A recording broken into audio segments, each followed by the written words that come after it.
Hello, and welcome to the second episode of the Vampire Coast Siege Tactics. This is going to be with the elite or high tier army that would be likely plausible for most people to use in the mid to late game. So I'm going to begin with the army list. We'll begin with the Vampire Coast's army. The Vampire Coast's army consists of Count Noctilus on a Necrofex Colossus and 2 other Necrofex Colossus, 4 Rotting Leviathans, 4 Deathshriek Terrorgeists up in the air. We have 6 Drop Deck Gunners. We have the Queen's Bess and 2 Gunnery Wights. As for the Lizard Men, now as you can see, they actually have 2 full stacks this time, or about 2 full stacks. I think it's around 19 units total. This is supposed to simulate the army that a garrison would have if it was at a tier 5 settlement, along with if a full stacked army was sitting inside the settlement at the same time, which would include, in this case, in the late mid to late game, many Temple Guard and even Engines of the Gods and Stegodons, maybe even a Feral Carnosaur or regular, a Feral Carnosaur, Dreadsaurians, Feral Dreadsaurians, the Regimenauns, etc. But specifically in this fight, we have 11 Temple Guards, 4 Skink Cohorts, 3 Chameleon Skinks, 3 Croxigors, 1 Salamander Hunting Pack, the Umbral Tide, which is another Salamander Hunting Pack, the Amazon Barbs, which is a Razor Dawn Hunting Pack, 2 Ripperdactyls, 3 Pterodon Riders, 2 Ancient Stegodons, 1 Ancient Stegodon Engine of the Gods, 1 Dreadsaurian, 1 Feral Carnosaur, 2 Saurus Scar Veteran, 1 Red-Crested Skink Chief, and Tehen Howin. Yes, we got Lizard Moses in this battle. So once again, going over the army formation, we went over a little bit of the Lizardmen's army formation, but for the Vampire Coast, this is supposed to be skewed towards winning garrison battles, but it is still a very plausible army to win in the open field, or like in land battles, open land battles. Specifically, this one could be designed slightly differently, but the success for this battle, or for not this battle, but for this army to win on land battles would involve having possibly 2 of the Rotting Leviathans, or maybe just 1, sit on the Queen's Bess directly, while the other 3 are stacked between the Necrofex Colossi, and you use the Deathshriek Terrorgeist to overpower whatever air force they might bring. And the deck droppers should easily, on the approach of, any lizard army specifically, as like the Vampire Coast is likely to fight a lot of lizardmen armies, they should be able to gun down any Stegodons. And also, the biggest weakness in this army that the lizardmen have access to are the Salamanders and the Razordons. Usually the deck drop gunners outrange them, but they can't really stay in like a sustained fight against them for very long, unless like you swarm one individually without being in the range of another one, as they'll kill models incredibly quickly. But the Necrofex Colossi should be able to weaken them on approach to where they're not that big of an issue. And of course the Bess can just hammer down any infantry that are on approach, along with the Necrofex. and the Rotting Leviathan should be able to tank infantry damage long enough for the Queen's Best to finish them off. And of course, if any get around, as we don't really have a very wide front line at all, we have at least one Rotting Leviathan and then the 2 Gunnery Wights surrounding the Bess. And you could even leave the deck drop gunners towards the back, or at least a couple of them, for support there. But this is a very heavy casualty sort of like land battle, but like you should be able to like win many land battles like this. Now, of course, you could build one that's a little more versatile that can likely have an easier time winning on the ground, but that would likely just consist with instead of the 4 Rotting Leviathans, and maybe like cut the Leviathans, cut maybe 2 of the dropped up gunners, or maybe even one of the Deathstreak Terrorgeists, and go with the Depth Guard, probably Depth Guard and not Leviathans, but Prometheans, and specifically the one with the gunnery variant, and you spread the gunnery variant out with the infantry, the Depth Guard sort of in between the ranks of the Prometheans, and the Prometheans absorb most of the damage, while a lot of the DPS is going to come from your Depth Guard. Of course, the weakness there is like if you come into contact with the Lizardmen army, as I've seen before in the past with many Ripterdactyls and Pterodons, for example, you know, up to like 6 or 7 of them, your Air Force would likely struggle winning those kinds of engagements, and you'll likely lose most of your Air Force in that battle.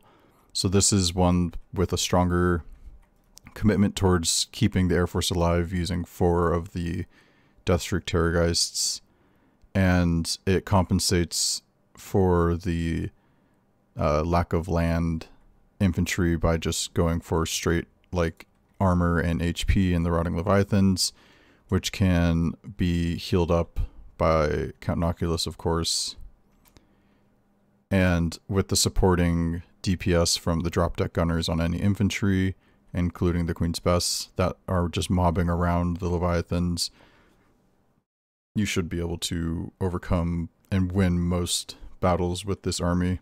As I've used a very similar army with actually fewer Deathstreak Terrorgeists and closer to the other formation with a couple not Leviathans, I keep saying Leviathans, but Prometheans and Depth Guard.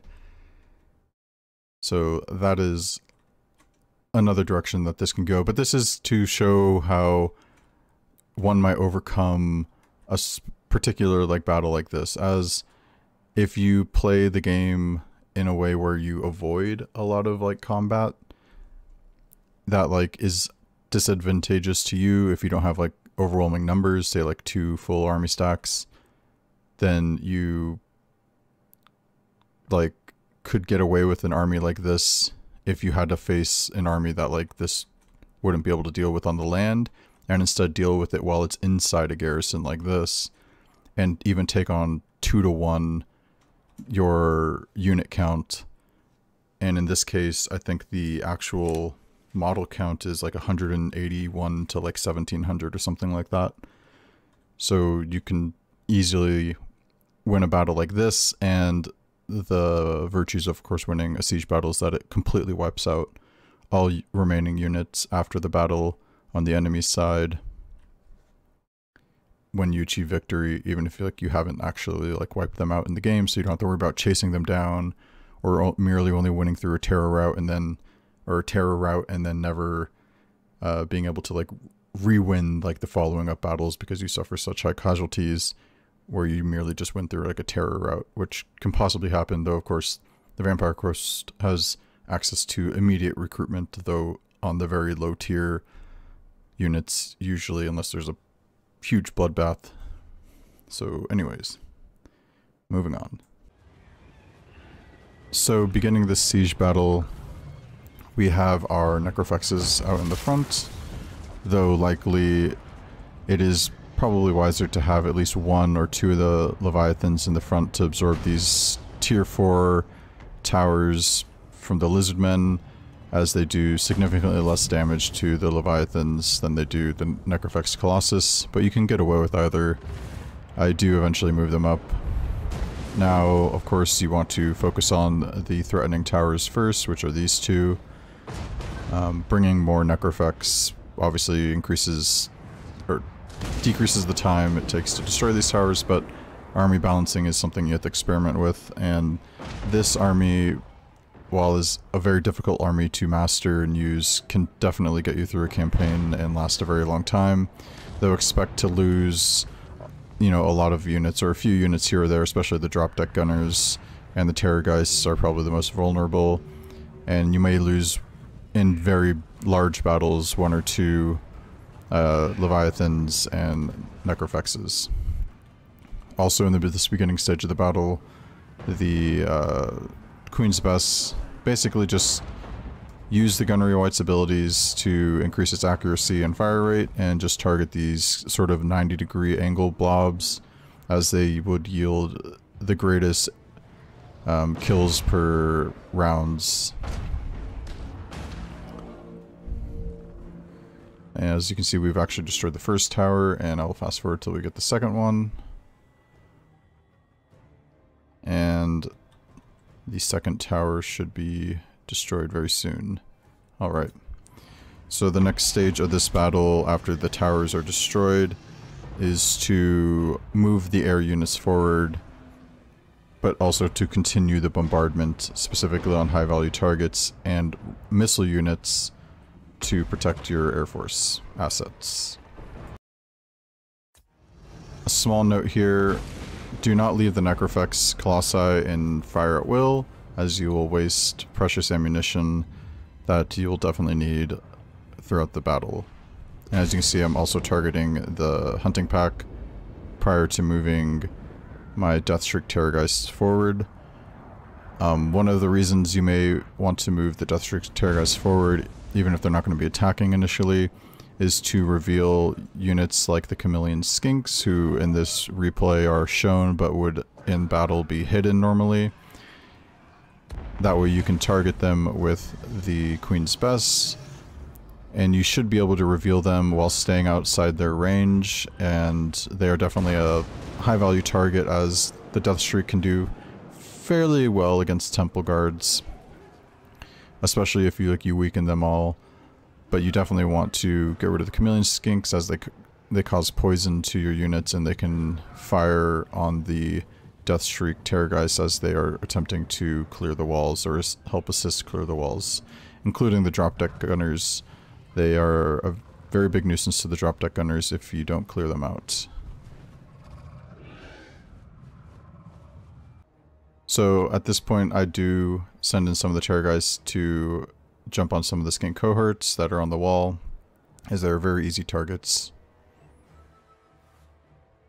I even try to go for the Chameleons here, and this is an example of high risk, high reward, as getting rid of the Chameleons in melee is very valuable as you save Queen's Bess ammunition.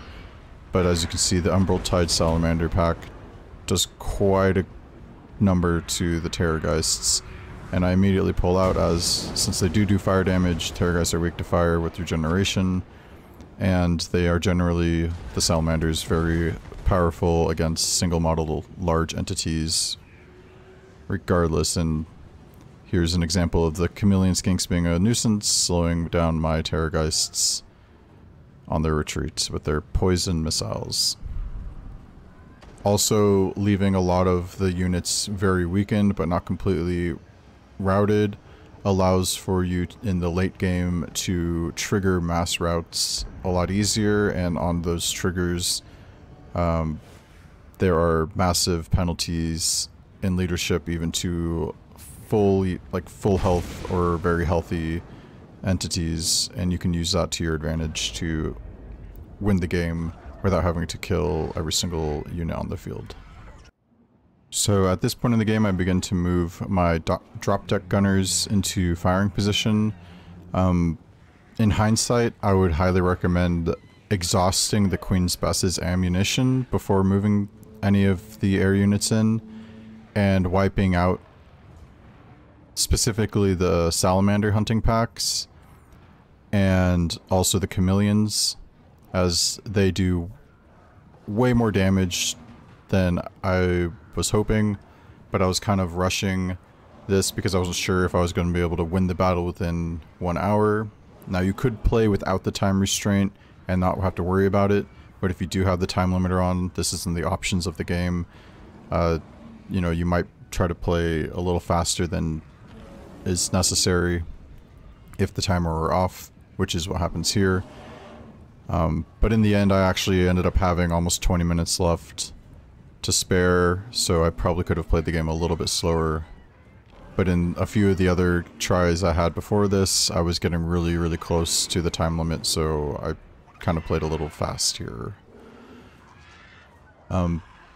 Definitely you don't want to attack any of the salamanders on the ground directly with the Terrorgeists, as that would just be instant death for the Terrorgeists, and you still need them to sort of form like a wall between your vulnerable Air Force units, the ones that don't do well in melee combat, and specifically against these Ripperdactyls and even the Pterodons would do tremendous damage to the deck drop gunners.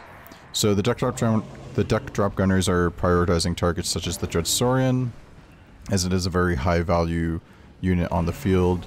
Getting rid of it will tip the balance of power quite tremendously into our favor. But again, I stress, if I were to redo this battle, I likely would have exhausted all the ammunition of the Queen's Best first, especially if I didn't have a timer.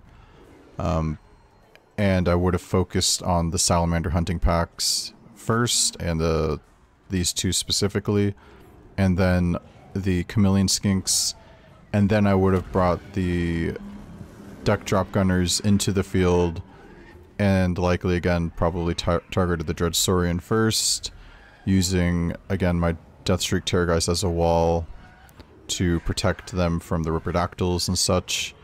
And then next, the Ancient Stegodons, as their missile attacks don't outrange the drop deck gunners, if I'm correct, and I think I am.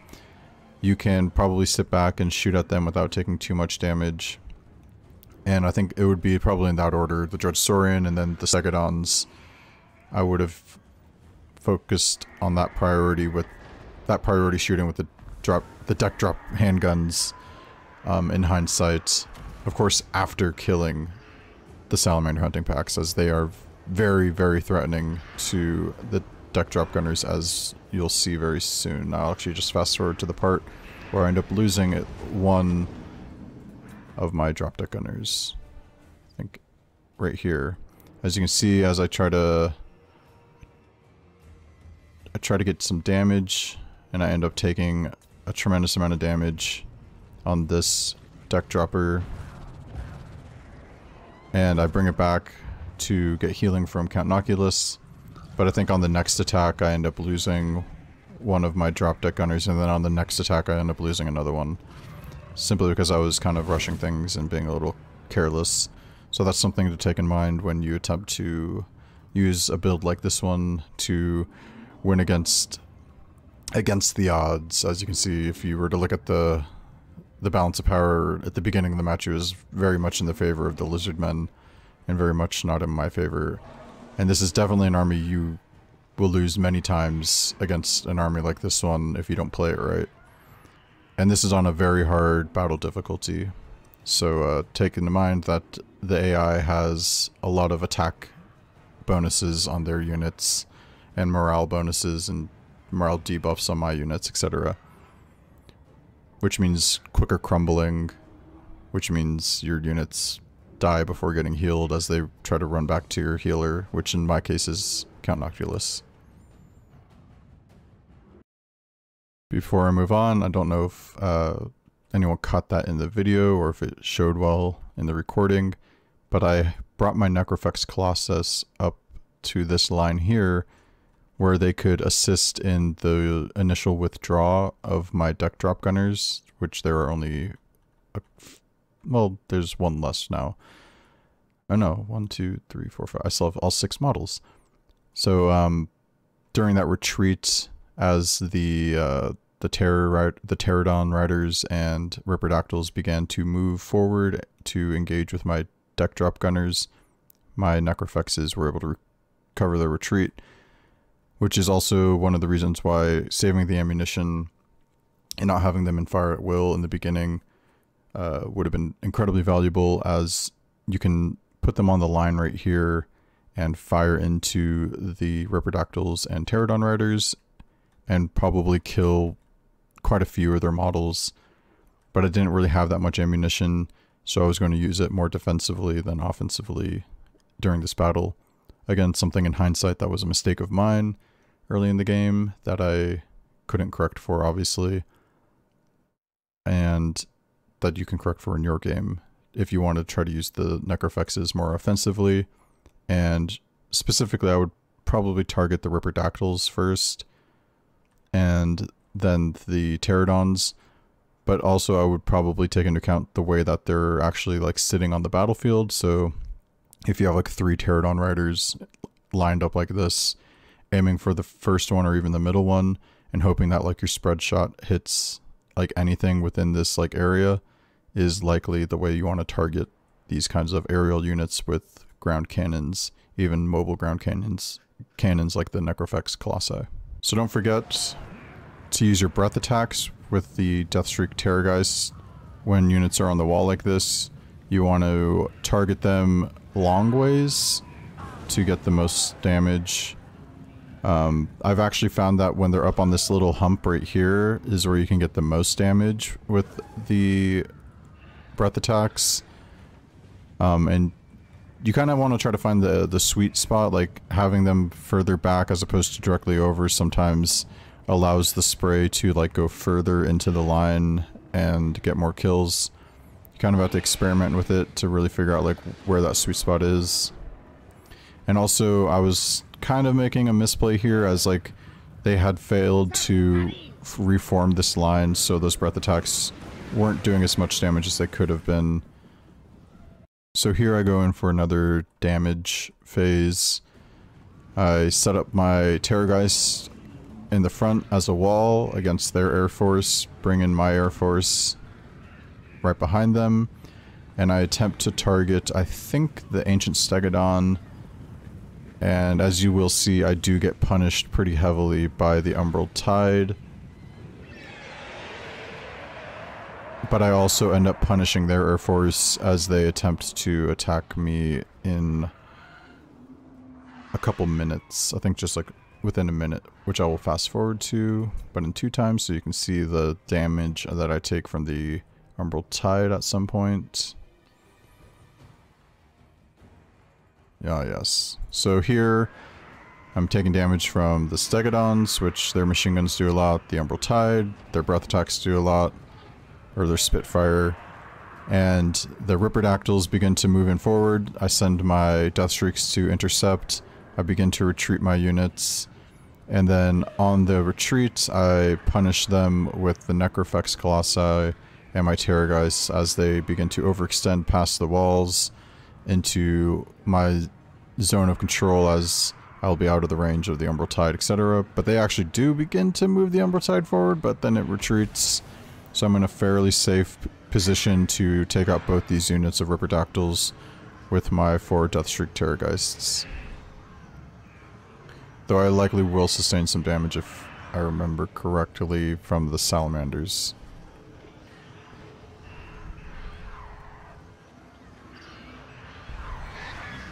Ah yes, here comes the Salamander hunting pack. Spitfire attacks.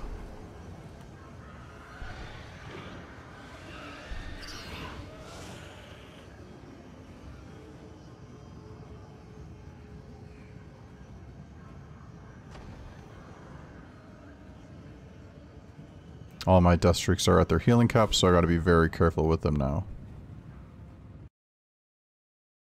Here you get to see my hubris or my arrogance sort of like get the better of me, as or I guess it's hastiness. I keep sending in my units before doing any significant damage to the Salamander hunting packs, which is, I can't stress this enough, if I were to redo this game, I would have used all of my Queen's Best ammo and made sure that these Salamander hunting packs were neutralized and no threat to my drop deck gunners, as it would have allowed me to do much more damage and in the mid to late game, especially on these Stegodons, which I almost lost this game. I could have gotten into a crumbling state, but I managed to pull through.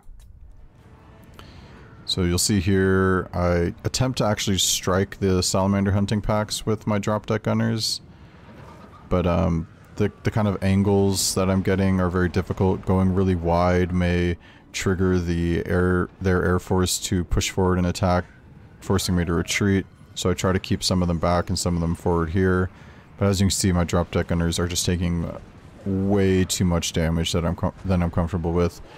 And I make the mistake in thinking that even though they are crumbling, I made the mistake thinking that they'd be able to survive long enough for me to get information to maximize my Winds of Magic potential in like a group heal. But I fail, and this group of drop deck gunners crumbles and dies, leaving me with only 1, 2, 3, 4 drop deck gunners. Or is there 5? 5 drop deck gunners. So at this point in the game, I believed that I had enough damage to at least begin to move my unit's information. I decided I'm going to go through this gate to enter the wall. And so I begin to move my Rotting Leviathans into position, while I continue to bombard their infantry units with the Queen's Bests. Now, at this point, I thought that I would have had at least one of the Ancient Stegodons dead, but I made one attempt earlier that I didn't record that caused me to lose another drop deck gunner and quite a lot of health on the drop deck gunners as these Pterodons rushed forward and attacked. I managed to kill one of their Pterodon rider units and heavily damaged the other ones, but probably wasn't worth it, as in melee combat the Rotting Leviathans would have no issue killing any of these units, either with the Necrofex Colossi, and it's really just these Ancient Stegodons that are a threat at this point, and maybe the Kroxigor. And of course the Salamander hunting packs. Which is why I stress again, kill the Salamander hunting packs. You really need to kill the Salamander hunting packs if you want to do this battle right. So at this point I've brought most of my force over here, including my air force, clearing off some of the units on the wall. And I'm going to use the drop deck gunners to actually kill this Feral Carnosaur, as they have a pretty large, anti-large bonus, and can do a significant amount of damage to the Rotting Leviathans. As you can see, this one was breaking the gate, or actually it wasn't even breaking the gate, it was just kind of sitting here. The gate opened and somehow it engaged with the enemy units on the other side, and I wasn't paying attention, and so it ended up taking quite a bit of damage. Now at this point we are actually committing to the attack, I believe, inside the wall, as I just finished breaking down the gate. Give me a moment. Yes. Here we go. Single file with the Rotting Leviathans. Now this is going to be an all-out kind of like commit or die, like commit or lose sort of like attack. And the way that you win these kinds of battles, especially against, you know, an army that still has very serious threats, like I think they have 2 healthy units of Horned Ones, 3 perfectly healthy units of Kroxigors, they still have this healthy unit of Salamanders, 1 healthy unit of Pterodon, 2 full Stegodon units and a half. So very much a battle that we can still lose at this point. In fact, I was actually expecting to lose at one point. You want to prioritize the leadership units. So getting Tehenuan, how do you even say that name again? Tehenhuan, and the Red Crested Skink Chief out of the battle is exactly what you want to do. You want to eliminate their leadership bonuses, here with the Ancient Stegodons, I mean, you want to try to keep them from, I guess, getting between your damaging units. Specifically, the ones that are easy to navigate through a blob like this would be the Necrofex over the Rotting Leviathans, as they have a much wider box, so they're harder to move through units. Specifically other, like, very large units. Even though you can see this one's just, like, handily pushing its way through this Ancient Stegodon. But anyways, at this point I'm committed to this attack. I'm focusing down their leadership, and that's pretty much how you want to play this game. And also, I'm keeping my Deathstreak Terrorgeist up in the air at this point, though I do commit them into the pit eventually. Once these foot units get close, I think I have them try to focus down on the Saurus Scar Veteran. Oh no, I know what I have them do. As the Red Crested Skink begins to retreat, I have them chase him down. Now, of course, I also bring forth my Gunnery Wights for the added leadership bonus, and at some point I do get them into the pit fight too.